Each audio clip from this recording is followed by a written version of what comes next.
Ah, mais là, je dois commencer, ça veut dire ça y est. Là, c'est bon, c'est bon, c'est bon. Attention. Action.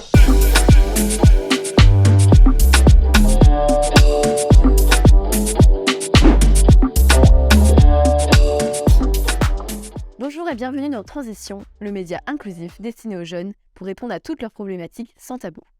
Pour notre premier podcast, nous accueillons 3 invités, tous 3 étudiants, pour débattre sur le thème des premières expériences sans les parents, notamment au moment d'un emménagement dans un nouveau logement. Je vais désormais laisser la place à Anna pour se présenter. Donc bonjour, moi c'est Anna, étudiante en communication depuis 3 ans, et donc je suis là aujourd'hui pour parler de mon expérience de vie chez mes parents, parce que oui, je suis toujours chez mes parents. Donc bonjour, moi c'est Marie, et j'ai 21 ans, et je suis étudiante en 3e année en sociologie, et du coup je vis toute seule sur Nantes, voilà, depuis ma première année. Et du coup, bonjour à tous, donc Félix. Je fais des études supérieures en physique-chimie. C'est un domaine qui me passionne énormément, et donc je vis tout seul depuis maintenant 3 ans. Et pour ma part, je suis également étudiante et je suis en 2e année de biologie. Moi, je suis comme toi, Anna, je suis aussi chez mes parents. Donc pour ma part, j'ai eu la chance en fait de pouvoir rester chez mes parents parce que je travaille dans le même endroit que là où ils vivaient. Donc j'ai pas eu à prendre justement un appartement, mais justement c'est intéressant d'avoir des retours d'expérience de situations différentes où en fait vous avez dû bouger, j'imagine. Donc comment ça s'est passé pour vous? À quel âge vous êtes partis et comment ça s'est déroulé ce changement? Donc pour ma part, la licence du coup de sociologie que je fais, elle était mieux notée à Nantes, donc du coup j'ai préféré quitter Rennes, là où mes parents vivent, pour m'expérimenter du coup à Nantes, et j'ai été prise, donc j'ai eu la chance de pouvoir partir. Et puis aussi ma situation familiale faisait que j'avais besoin de partir, d'aller vivre mes propres expériences. Donc du coup j'ai pris un peu mes clics et mes claques, et puis j'ai pris mon indépendance.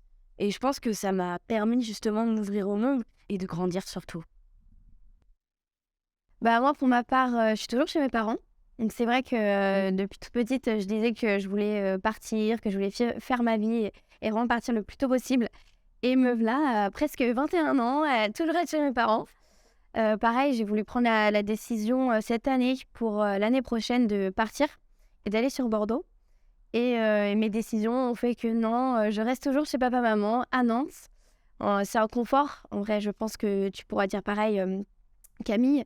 Et j'ai pas réellement eu besoin de me dire je vais prendre un appartement sur Nantes, à Saint-Herblain, je suis à Couëron, 15 minutes en train, 40 minutes en transport, mais ça se fait, on a la voiture, donc je pense que c'était la meilleure solution pour moi de rester chez moi. Bah, tu vois, moi, c'est un peu le même genre de situation, parce que j'ai aussi, à Bassindre, j'ai un parent qui habite là-bas, donc vraiment à côté, quoi. Mais j'ai fait le choix, moi, de plus habiter chez ce parent-là pour plein de raisons personnelles. Et puis j'avais quand même cette envie-là, en fait. Donc ça s'est fait quand même assez naturellement, parce que ma mère, elle, est partie de Nantes. Donc c'était soit j'habitais loin, soit je décidais à prendre je commençais à prendre mon indépendance, et puis vraiment prendre un appart. Donc c'est ce que j'ai fini par faire. Alors c'est passé par plein d'étapes différentes. Mais au final, je suis plutôt satisfait. Et puis, on va en parler après, mais il y a aussi des côtés positifs et puis négatifs aussi à habiter tout seul. Mais c'est une vraie expérience, je trouve. Écoutez, merci pour déjà ces premières mises en situation. Justement, tu as abordé un point intéressant, c'est justement les avantages et les inconvénients à vivre chez ses parents ou à ne plus y vivre. Donc, vos retours d'expérience, comment vous le vivez d'être parti ou alors d'être resté au niveau de l'entente avec vos parents, quels sont les avantages et les inconvénients, tout simplement? Ouais, moi, j'en ai un qui est évident, on va dire, qui vient directement, c'est celui de la nourriture. C'est que la grosse difficulté, ça a été de me faire à manger. J'aimais pas ça. Et du coup, je mangeais pas bien ou peu. Et puis, en fait, avec les années, je me suis rendu compte que ça jouait énormément sur mon état d'être et mon état mental et tout. Et c'est là que j'ai commencé à cuisiner, et puis à me rendre compte que c'était pas si compliqué de suivre des recettes, et que si tu prends le temps, en fait, derrière, il y a plein d'autres avantages qui arrivent au niveau de la santé et tout. Pour moi, aujourd'hui, ça reste hyper important. Et puis, ça fait plaisir parce que quand tu retournes chez tes parents, t'es un peu accueilli en grand roi, en grand prince, quoi. Et donc, du coup, t'as un bon repas en général. C'est quand même agréable de manger la nourriture de sa maman ou de son papa, quoi. Moi je suis d'accord aussi parce que je vis seule, et je pense aussi à l'organisation des tâches, etc. d'avoir un peu d'organisation, du coup, pour le ménage, par exemple, pour la cuisine, comme tu disais. Je pense que ça a été vraiment difficile. Je pense que j'ai mis 2 ans avant de prendre vraiment ma vie en main, on va dire, parce que Uber Eats, c'est trop simple. C'est trop simple de cliquer sur un bouton et puis voilà. Et je pense que ça, c'est vraiment un point négatif et positif parce que justement, tu apprends à le devenir, à t'organiser. Et le point négatif, c'est aussi, c'est difficile. En fait, on n'est pas préparé, je trouve. Lorsque on sort du bac, on n'est pas préparé à aller se jeter un peu dans le grand bain, à devoir se préparer à manger, à devoir gérer un peu toutes les tâches administratives, tout ça. Je pense que c'est des choses qui sont un peu compliquées. Puis la vie aussi étudiante, c'est quelque chose de très différent du lycée. Donc, je pense qu'il y a un peu de tout. Il y a un peu de bon côté et de mauvais parce que je pense que ça nous prépare aussi à notre vie adulte. Et c'est bien de le faire assez jeune, je pense. Après, je comprends aussi quand ça se passe super bien à la maison, bah, pourquoi partir? Du coup, pour moi, les aspects positifs et négatifs d'être chez soi, en soi, j'ai de la chance parce que depuis que je suis jeune, en vrai, mes parents me laissent un peu tout faire. Donc, des fois, ça peut être un point négatif parce que je peux tout faire. Mais donc, en vrai, il n'y a pas d'aspect tu rentres tôt, tu fais ci, tu fais ça, parce que dans tous les cas, j'aime faire le ménage, donc je le fais toute seule. J'aime faire des tâches, enfin, j'aime tout faire, donc les points négatifs que certains mecs ou filles veulent pas faire, moi, je vais les faire. Positif, bah, moi, la bouffe, parce que je sais pas faire à manger. Je sais pas faire à manger et c'est vrai que ça, faut que je m'y mette, hein. Je pense que c'est pour ça que la vie seule, j'y suis pas encore. Mais je sais pas me faire à manger et du coup, j'en profite. Maintenant, mes parents commencent à faire de la bonne bouffe dans le sens où j'étais hyper compliquée. Les pâtes au beurre, c'est ma vie. Alors, pour le coup, je peux être étudiante, mais voilà, je mange des plats maintenant élaborés, donc je m'y fais. Et après, les aspects négatifs, bah, c'est vrai que je suis quand même quelqu'un d'assez solo. J'ai un mauvais caractère et je suis pas patiente, je supporte rien. Donc en fait, quand t'as ta famille avec toi tout le temps, que tu rentres de taf ou de l'école, j'ai envie d'être seule, j'aime pas parler. Et en fait, le coucou ça va de tous les soirs, il me saoule au bout d'un moment. Et je réponds pas forcément bien ou quoi. Et en fait, c'est un truc courant, quoi. Mais sinon, c'est pas tous les soirs. Donc, c'est cool. Et puis l'argent, bah, on n'en parle pas, mais il y a l'argent du côté, bah, je vis seule, c'est compliqué. Moi, je vis avec mes parents et j'ai la chance de rien payer. Honnêtement, c'est pas moi qui paye mon assurance voiture. Je paye pas de loyer, je paye pas la bouffe. Ils me payent des vêtements quand j'en ai besoin. Donc, c'est vrai que j'ai de la chance. C'est peut-être pour ça que je reste un peu plus longtemps. Pour le coup, ouais, je suis carrément d'accord avec toi. C'est vrai que l'aspect financier, c'est vraiment un sujet. Enfin, on économise beaucoup plus quand on est encore chez nos parents. Enfin, c'est sûr que on a ce confort-là, en fait, de rien avoir à payer. Et en plus de ça, enfin, tu disais, t'es quelqu'un d'assez solo. Moi, justement, j'aime beaucoup être entourée. Donc, c'est pour ça que j'aurais un petit peu peur de partir et de me sentir vraiment seule, en fait. Et pour le coup, j'ai trouvé le bon compromis parce que je vais régulièrement chez mon copain. Donc, en fait, je squatte quand j'ai envie. Quand mes parents me saoulent un petit peu, je pars. Et puis quand j'ai envie de retrouver un peu le confort, je retourne chez mes parents, donc c'est parfait. Après, je pense avoir envie de plus en plus à prendre mon envol, partir peut-être l'année prochaine, mais cette année, c'était très bien comme ça pour économiser un petit peu, ça fait du bien. Et au niveau de votre relation avec vos parents, donc ceux pour qui, enfin ceux qui sont partis, comment ça s'est passé? Si justement vous êtes rapprochés parce que peut-être vous aviez des relations plutôt conflictuelles ou alors vous êtes éloignés, enfin c'est vraiment en fonction de chacun. Comment se passent maintenant vos relations avec le fait d'avoir pris votre indépendance? Pour ma part, ça a été plutôt bénéfique de partir parce que j'avais vraiment besoin de prendre l'air, de prendre mon indépendance parce que j'avais l'impression d'être un peu un oiseau en cage chez mes parents. Donc du coup, de prendre cette indépendance, de me libérer de tout ce poids qu'est la parentalité, et bah, je pense que ça m'a fait du bien. Et ça a fait du bien aussi à mes parents de se rendre compte que moi aussi, j'ai une vie, j'ai le droit de la construire à ma façon, on va dire. Et puis aussi, je dois faire des erreurs. C'est aussi ça la vie. Et donc, je pense que ça a aussi aidé pour eux de comprendre que je dois faire ces erreurs-là. Et donc, ça nous a permis de construire une base plus saine, à laisser aussi de l'espace entre nous et de pouvoir plus se raconter des choses, avoir beaucoup plus de discussions variées et moins de conflits au final, parce qu'on n'a plus ces conflits de ah, t'as pas rangé ton linge, bah non, maintenant c'est à moi de le faire et eux, ils sont vraiment cet aspect parent où ils doivent me comprendre, où ils me rassurent, ou parfois, oui, voilà, ils peuvent me donner des conseils, etc. Donc je pense que c'est vraiment, ça a été bénéfique et je pense aussi que on doit un peu tous passer par là à un moment donné, même si on s'entend bien avec nos parents, un peu couper le cordon, quoi. Moi, ça a quand même pas mal changé ma relation avec ma mère, beaucoup. C'est quelqu'un de qui j'étais super proche avant, quand on habitait ensemble. Euh, Puis le fait de bouger, de changer de lieu, puis de plus être au contact vraiment quotidiennement, ça nous a forcément, ça éloigne, enfin loin des yeux, loin du cœur là. Mais bon, après ça reste ma mère et je l'aime vraiment de tout mon cœur. Mais là-dessus, ça a changé. Après, moi, j'ai beaucoup aimé ce que tu disais par rapport à la notion de...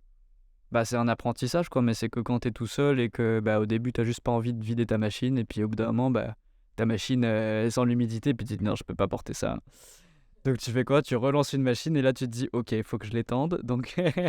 mais c'est vraiment des erreurs comme ça que tu fais, où je trouve bah, derrière, il y a un apprentissage. Après, ça, c'est très propre à moi aussi. Je trouve que les erreurs que tu fais, forcément, ça t'apprend quelque chose derrière.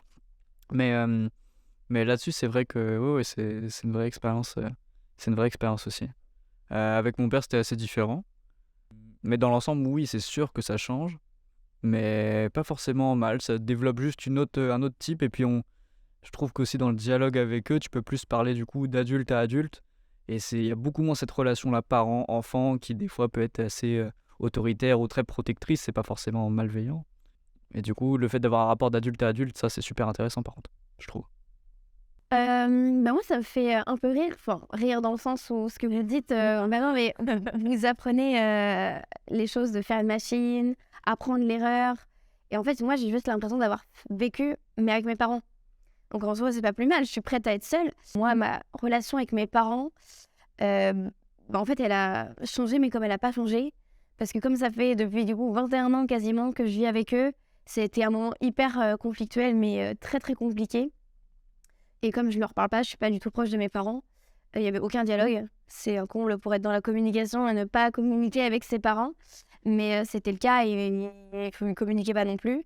Donc ça a été hyper compliqué. Et après, il y a eu pas de solution à ça. C'est venu naturellement. Ou ça s'est réconcilié, on va dire, entre nous. Si je suis amenée à partir, aujourd'hui, je vais me dire, je vais pas leur parler parce que je suis pas du tout comme ça. Je prends pas de nouvelles. Mais je me dis, en fait, ça va peut-être changer, ouais, comme toi, Félix, ma relation. Et je vais être amenée, en fait, à me dire, bah, attends, c'est mes parents, peut-être envoyer un coucou ou un truc comme ça. Là, aujourd'hui, je le fais pas parce que, en fait, mon père me demandait tout le temps où j'étais avant. Je lui ai dit, tiens, localiser iPhone, tu connais pas? Allez, je vais t'apprendre. Donc maintenant, il guette ma localisation et ok, c'est ok. Mais donc, je pense que, ouais, il y a des choses. En fait, je me projette et je me dis peut-être que, en fait, quand je serai seule, je vais me dire, bon, ça fait longtemps que je l'ai pas appelé quand même. Il va peut-être prendre des nouvelles. Donc voilà, mais sinon, la relation, moi, elle se passe très bien. C'est pour ça que je suis là, ouais. Mais c'est sûr, t'as pas encore ressenti le besoin vraiment de partir parce que c'est pas conflictuel, puis t'as ta liberté, donc ça aide aussi. Moi, justement, à une période, je m'étais posé la question parce que j'avais pas tant de liberté que ça. Mais là, en grandissant, je sens qu'il m'en accorde plus et il y a un peu cette relation de confiance qui s'installe avec ça aussi. Toi, ma question, bah, c'était pour toi, Camille, parce que je sais que du coup, des fois, tu vas chez ton copain ou tu bouges, mais comment tes parents, ils l'ont vécu? En fait, j'en ai jamais parlé avec mes parents, parce que du coup, je ne parle de rien, mais juste de leur dire, bah, en fait, je vais me prendre un appart avec mon copain. Et je sais pas, en fait, comment ça réagit de l'autre côté. Ils le savent, mais c'est tout récent, c'est vrai. Ils peuvent pas le prendre mal parce qu'en fait, ils vont être contents s'ils sont... Ben, c'est bizarre de dire ça, mais s'ils aiment bien la personne aussi avec qui tu es, s'ils ont confiance en se disant c'est une bonne personne, je sais qu'elle est en train de s'épanouir avec, bah ils vont pas te freiner. Et puis en plus aussi maintenant, t'es majeur. Donc du coup, dans tous les cas, en fait, même s'ils veulent pas, ils pourront pas te freiner parce que tu peux le faire toute seule. C'est mieux après forcément s'ils sont d'accord parce que bah voilà, ça apporte toujours des problèmes. Et puis, sincèrement, je pense que même s'ils réagissaient de la manière dont t'as peur, c'est-à-dire non, pars pas et tout, ma fille, tu vois, je pense qu'au fond, ça traduit juste de l'amour, quoi. Donc en vrai, bah, tu pourrais comprendre que, bah oui, normal, tu mets un être humain au monde et puis, bah, il te dit je me barre, bon, bah forcément, ça fait quelque chose, quoi. Mais au final, c'est juste bienveillant, je pense, en tout cas, sans connaître tes parents. Mais j'espère pour toi que c'est juste bienveillant. Puis, bah, pour moi, après, l'honnêteté, c'est toujours le truc, surtout avec la famille et tout, quoi. Mais je sais que c'est des fois plus facile à dire qu'à faire. Mais en tout cas, moi, je me dirais, bah derrière, c'est juste de l'amour, puis la peur, et puis voilà, quoi. J'allais juste dire un truc. Vas-y. Une dernière. Moi aussi, j'ai une réelle question. 2 questions. Ce que j'allais dire, c'est je voulais juste reprendre ce que tu as dit, Anna, tout à l'heure. Tu as dit que tu avais peur que lorsque tu prendras ton indépendance, de pas parler à tes parents, etc., etc. Mais en fait, ça viendra même d'un besoin, sans même que tu t'en rendes compte, où tu te diras, en fait, toi-même, tu te diras, mais ils prennent pas de nouvelles de moi. Genre, si tu vois, s'ils t'envoient pas de message, au bout d'un moment, tu vas te dire, mais ils s'en foutent ou... Et c'est toi-même, tu vois, tu vas ressentir un besoin de leur envoyer un message ou de leur dire juste, bah, moi ça va, etc. Et vous, sans forcément, tu vois, rentrer dans des grands appels ou quoi que ce soit. Après, ça dépendra de comment évolue ta relation. Mais en fait, ça viendra vraiment d'un besoin où tu te diras, en fait, toi-même, tu te diras, mais ils prennent pas de nouvelles de moi. Genre, tu vois, s'ils t'envoient pas de message, au bout d'un moment, tu vas te dire, mais ils s'en foutent ou... Et c'est toi-même, tu vois, tu vas ressentir un besoin de leur envoyer un message ou de leur dire juste, bah, moi ça va, etc. Et vous, sans forcément, tu vois, rentrer dans des grands appels ou quoi que ce soit. Après, ça dépendra de comment évolue ta relation. Mais en fait, ça viendra vraiment d'un besoin simple, tu vois. Genre qui se manifeste sans que tu le demandes. Et du coup, pour répondre à ta question, tu te demandais comment il avait pris le fait que j'aille régulièrement chez mon copain. Après, c'est un petit peu différent parce que moi, j'ai pas encore le projet d'habiter avec lui. Mais je pense que oui, si la relation est bonne, qu'il s'entend bien avec eux, qu'il l'apprécie, il n'y a pas de raison. Surtout que du point de vue d'un parent, c'est rassurant aussi que sa fille vive avec quelqu'un. Déjà, financièrement, c'est positif. Et puis en plus de ça, c'est rassurant parce que tu te dis, ma fille aura quelqu'un sur qui compter si elle a besoin pour les premières difficultés de la vie seule. Donc, je pense qu'il n'y a pas de raison d'avoir ces peurs-là. Au contraire, ça peut être que rassurant pour tes parents. Et du coup, ma question, c'est pour les personnes qui ont un appartement. C'est comment vous avez fait? Parce que aujourd'hui, vraiment, le gros du gros, on va dire, pourquoi je reste chez mes parents, c'est l'argent. J'arrive à mettre de côté des sommes astronomiques, mais vraiment énormes. Parce que, en fait, je paye rien. Je paye pas ma voiture, je paye pas la bouffe. Et en fait, je me dis, ah bah oui, cool, mais comment je vais faire? Comment je vais faire quand je vais retomber dans la réalité où en fait mon assurance auto avec qui j'ai 4 constats, c'est moi qui vais la payer. Que mon logement, je vais le payer. Que je vais avoir la bouffe, je sais pas cuisiner, enfin des trucs en fait financiers où tu te dis, moi j'ai mis de côté, mais comment vous avez fait pour vous dire tout, mon père me payait tout, ma mère me payait tout. Là, je fais comment genre? Est-ce qu'il t'aide? Ou est-ce que du coup tu t'es dit, d'un coup, je vais économiser là-dessus, je vais manger moins, Tu fais comment? Moi, ça s'est fait comme petit à petit, c'est-à-dire que, ouais, ils m'aident. En fait, tout part de mon compte, si tu veux. C'est moi qui paye tout, mais eux me donnent une somme par mois, chacun, ok? Et de là, ça part. Donc, et forcément, ça fait bizarre de voir que des moins sur ton compte, alors qu'avant, t'avais un peu plus de plus, quoi. Mais donc, c'est ça. Moi, c'est eux qui m'aident. Et il y avait un autre truc que je voulais dire que j'ai oublié, donc je vais laisser la parole. Et bah moi, du coup, au final, je veux dire que moi, c'est venu aussi petit à petit, parce qu'au départ, du coup, je payais pas mon loyer, c'était mes parents, parce que j'étais en première année, donc j'avais pas d'argent, littéralement. Donc du coup, ils payaient mon loyer, et puis ils me donnaient une somme par mois pour que je puisse, par semaine, pour que je puisse vivre. Mais sur le mois, ça faisait pour mes courses, quoi, en fait. Mais maintenant que je pense, du coup, toi, tu parles en tant que personne active, dans la vie active, surtout que tu es en alternance, t'es en alternance, t'as un côté où tu sais que ça va arriver, tu vois.